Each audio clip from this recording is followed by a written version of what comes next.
Assalamualaikum warahmatullahi wabarakatuh. Selamat pagi anak-anak kelas 3B yang hebat dan pinter. Bagaimana kabarnya hari ini? Semoga semua dalam keadaan sehat ya. Sebelum Bapak mulai pembelajaran, marilah kita berdoa terlebih dahulu supaya dalam belajar kita diberikan kelancaran. Berdoa mulai, berdoa selesai. Pada hari ini kita masih belajar pada tema 2, menyayangi tumbuhan dan hewan, subtema 2, manfaat hewan bagi kehidupan manusia, pembelajaran 4. Materi pembelajaran pada hari ini ada 2 ya anak-anak. Yang pertama, bahasa Indonesia tentang menentukan pesan moral dari teks dongeng fabel. Yang kedua, PPKN, yaitu tentang makna keberagaman karakteristik individu di lingkungan rumah. Sekarang, Bapak mohon anak-anak mempersiapkan terlebih dahulu alat tulis dan bukunya yang digunakan untuk belajar. Apakah anak-anak sudah siap dan semangat mengikuti pembelajaran pada hari ini? Sudah siap? Sudah semangat? Bagus kalau anak-anak sudah siap dan semangat mengikuti pembelajaran pada hari ini. Pada pertemuan sebelumnya kita sudah belajar mengenai fabel. Sekarang Bapak ingin bertanya, kira-kira pengertian fabel itu apa anak-anak? Ada yang tahu dan masih ingat? Nah, betul sekali, fabel adalah dongeng yang menceritakan tentang kehidupan hewan. Jadi tokoh fabel di sini terdiri dari semua hewan-hewan. Kemudian di dalam isi cerita fabel itu bersiapa saja anak-anak? Ada yang masih ingat juga? Nah, betul sekali. Dalam isi teks fabel itu terdiri dari tokoh, latar cerita, alur, ada pesan moral atau amanat seperti dongeng-dongeng lainnya. Lalu, apa itu yang dimaksud dengan pesan moral atau amanat dalam dongeng? Ada yang masih ingat anak-anak? Dalam pembelajaran sebelumnya, ya kita sudah membahas pengertian pesan moral. Gus, benar sekali. Jadi pesan moral adalah pesan yang hendak disampaikan penulis kepada pembaca melalui isi teks. Pesan moral biasanya berisi ajakan agar kita berbuat kebaikan. Kita dapat menemukan pesan moral dalam teks dongeng dengan cara membaca dan memahami terlebih dahulu teks dongeng tersebut. Nah, supaya kita lebih paham kembali mengenai teks dongeng fabel dan bagaimana cara mencarinya, maka kita bersama-sama memahami dan membaca terlebih dahulu teks bacaan tentang tikus dan singa yang sudah Bapak kirimkan. Baca dan pahami supaya kita dapat menentukan pesan moral dari teks dongeng tersebut. Siap membaca anak-anak? Terus kalau semuanya sudah siap membaca, selamat baca anak-anak. Nah, bagaimana anak-anak, menarik tidak isi cerita singa dan tikus yang sudah kalian baca? Menarik ya isinya. Kemudian Bapak ingin bertanya, siapa saja tokoh yang ada di teks dongeng tersebut? Ada yang bisa menyebutkan? Bagus, benar sekali. Jadi ada 2 tokoh ya anak-anak. Yang pertama ada tikus, yang kedua ada singa. Lalu, latar tempat cerita dongeng tersebut terjadi di mana anak-anak? Ada yang tahu? Bagus, benar sekali. Latar tempat dalam dongeng tersebut terjadi di hutan. Setelah anak-anak membaca teks dongeng, tahukah anak-anak sifat dari singa dan tikus itu seperti apa? Ada yang tahu anak-anak? Mari kita bahas bersama. Tikus memiliki sifat yang baik hati, suka menolong, mudah memaafkan orang lain. Sedangkan singa memiliki sifat yang tercela, yaitu jahat, merendahkan orang lain. Ingat ya anak-anak, sifat singa yang jahat, kejam dan merendahkan orang lain itu tidak boleh kita tiru karena merupakan sifat yang buruk. Diingat ya anak-anak, itu merupakan sifat yang buruk atau sifat yang tercela. Maka kita tidak boleh meniru sikap dari singa. Namun kita bisa belajar meniru sikap dari tikus. Berhati baik, suka menolong, mudah memaafkan kesalahan orang lain. Sikap tikus merupakan sikap yang baik dan terpuji. Lalu ada yang tahu kira-kira apa pesan moral dari dongeng singa dan tikus yang anak-anak baca? Pesan moral yang ada dalam isi teks dongeng tersebut yaitu jangan sekali-kali kita memandang rendah dan meremehkan orang lain. Bisa jadi yang kamu anggap remeh itu suatu saat nanti dapat membantu kamu di saat kesusahan atau kesulitan. Ya anak-anak, kita harus selalu berbuat baik terhadap sesama. Jangan pernah sekali-kali kita berbuat jahat. Jika seseorang berbuat jahat kepada kita, janganlah kamu membalasnya dengan keburukan atau kejahatan juga. Namun balaslah dengan kebaikan di suatu saat nanti. Seperti yang dilakukan tikus pada singa, di mana singa dahulu sudah pernah jahat kepada tikus dan tidak memakannya. Namun karena singa masih punya hati dan melepaskan tikus untuk hidup, akhirnya pada saat singa mengalami kesulitan dan terkena jebakan atau terkena musibah, Markus membantu singa untuk membalas budinya dengan melepaskan singa dari perangkap pemburu. Oleh karena itu, setelah kejadian itu, singa dan tikus menjadi teman selamanya dan menjadi teman yang baik. Dapat dipahami penjelasan dari Bapak ini anak-anak? Pahami? Kalau anak-anak sudah dapat memahami penjelasan yang Bapak berikan. Selanjutnya, tahukah anak-anak bahwa setiap hewan itu memiliki ciri khas yang berbeda-beda? Ciri-ciri dapat berupa ciri fisik maupun sifat. Seperti contoh dalam teks dongeng yang kita bahas tadi, di mana antara tikus dan singa memiliki ciri khas yang berbeda-beda. Tikus memiliki ciri fisik bertubuh kecil dan memiliki sifat yang baik hati. Sedangkan singa memiliki ciri fisik yang berbadan besar dan memiliki sifat yang kejam dan jahat. Perbedaan ciri khas tersebut dapat berlaku pada tumbuhan dan manusia juga. Oleh karena itu, tidak ada hewan dan tumbuhan yang memiliki ciri fisik yang persis. Begitupun juga manusia sebagai makhluk yang sempurna. Manusia juga tidak ada yang memiliki ciri fisik yang sama. Selain ciri fisik yang berbeda, manusia juga memiliki sifat yang berbeda. Supaya kalian lebih paham, silahkan perhatikan penjelasan Bapak berikut ini. Keberagaman karakteristik individu di lingkungan sekitar. Kira-kira anak-anak tahu tidak apa itu keberagaman karakteristik individu? Mari kita cari tahu bersama. Keberagaman karakteristik individu adalah keadaan di mana setiap individu itu mempunyai keberagaman yang berbeda-beda.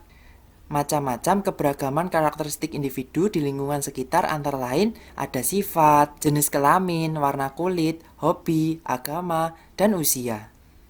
Keberagaman individu yang terdapat di lingkungan sekitar antara lain ada di lingkungan rumah, lingkungan sekolah, dan lingkungan masyarakat. Pada pembelajaran hari ini, kita akan belajar tentang keberagaman sifat individu di lingkungan rumah. Keberagaman sifat individu.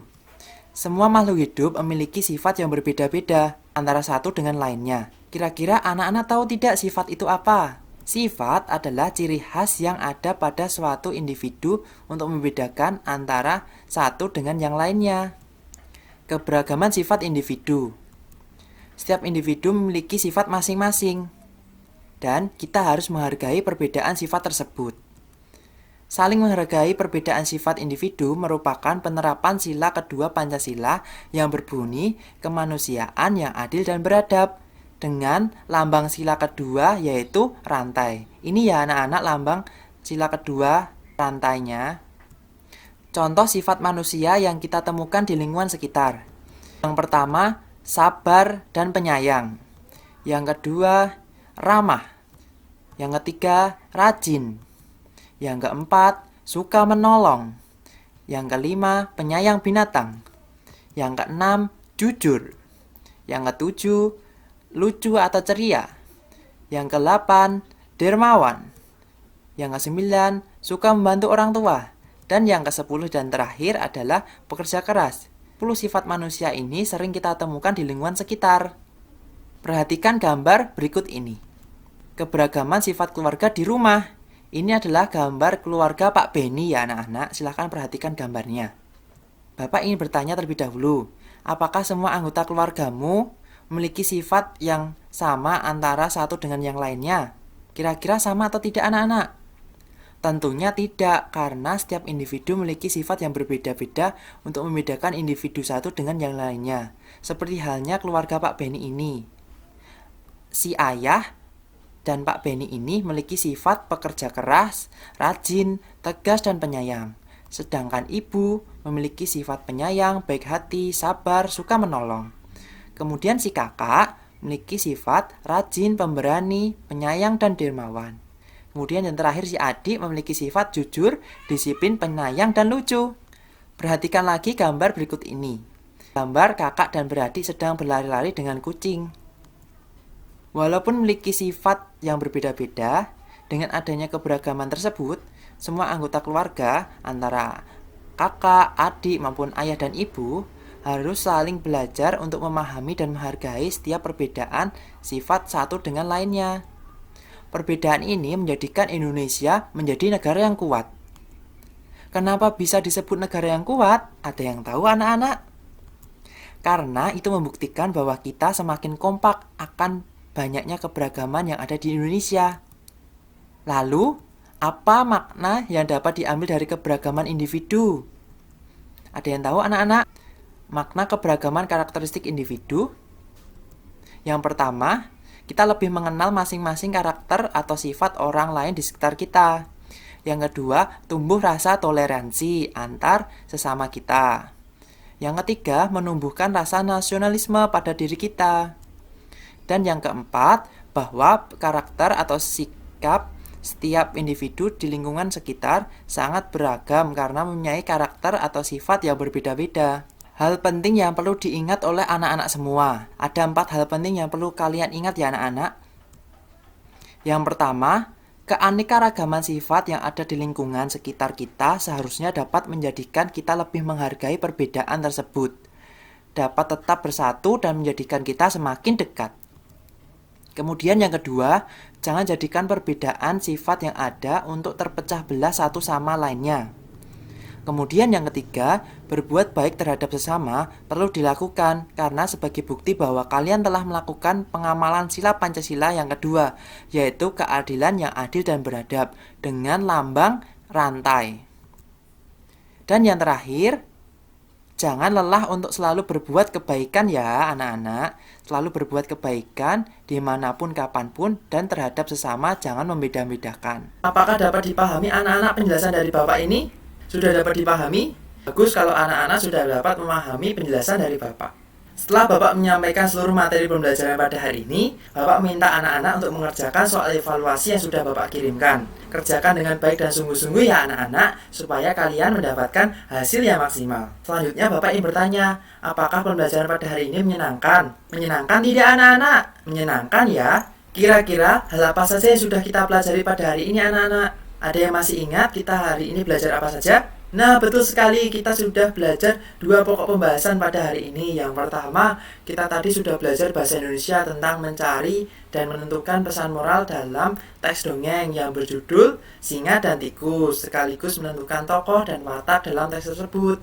Dengan sebelumnya didahului membaca dan memahami isi teks, supaya kita lebih paham isi dari teks tersebut, sehingga memudahkan kita untuk menentukan pesan moral dan mencari tokoh dan melihat watak dari tokoh-tokoh tersebut, mengetahui latar tempat dari dongeng tersebut. Kemudian yang kedua, kita sudah belajar tentang PPKN, tentang makna keberagaman karakteristik individu di lingkungan sekitar rumah. Artinya, setiap satu anggota keluarga pastinya memiliki perbedaan sifat ya anak-anak antara satu dengan lainnya. Walaupun memiliki perbedaan, kita harus saling belajar menghargai perbedaan tersebut yang sesuai dengan penerapan sila kedua Pancasila, kemanusiaan yang adil dan beradab dengan lambang rantai.